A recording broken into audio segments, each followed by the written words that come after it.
Hello बच्चों, हम कर रहे थे इंग्लिश में चौथा पाठ जो कि था लेट्स सॉल्व प्ले। इसे आपने पढ़ लिया होगा। आज हम पेज करेंगे 32 यानी 32। यहाँ पर कुछ पिक्चर्स दे रखी हैं। सबसे ऊपर लिखा हुआ है एक्टिविटी 2। तो इसे पढ़ते हैं। Look at these pictures. In pictures को देखो। Read the words allowed. जो ये पिक्चर के साथ में वर्ड्स हैं इन्हें ज़ोर से पढ़ो।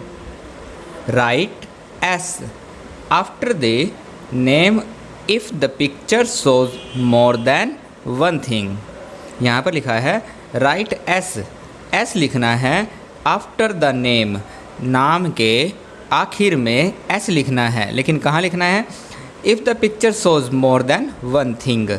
यदि पिक्चर में जैसे यहाँ पर एक बल्ला दिया हुआ है, फिर एक से ज़्यादा जहाँ पर भी दिया हुआ है उसके नाम के साथ में हमें एस लिखना है। यहाँ पर बल्ला है जिसे हम कहते हैं BAT बैट। यहाँ दो बल्ले हैं तो इन्हें कहेंगे हम BATS। तो यहाँ पर हम क्या लिख देंगे? S। तो ये बन गया बैट्स।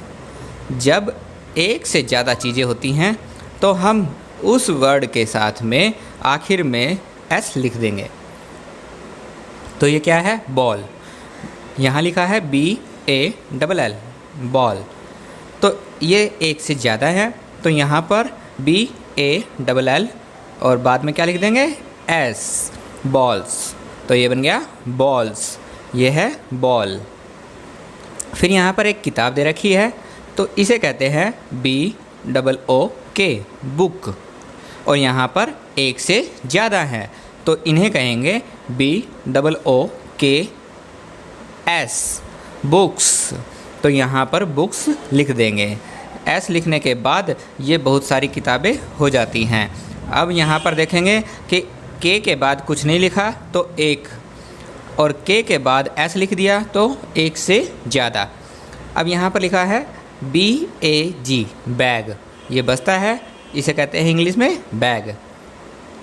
एक से ज़्यादा अगर बैग हैं तो लिखेंगे BAGS बैग्स। तो जहाँ पर खाली स्थान है तो वहाँ पर S लिख देंगे।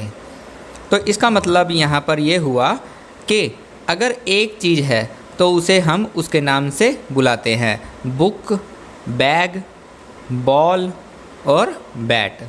और एक से ज़्यादा हैं तो हम उसके साथ में एस लगा देंगे। Bats, balls, books, bags. तो इन्हें आप पढ़ेंगे और अपनी किताब में लिखेंगे।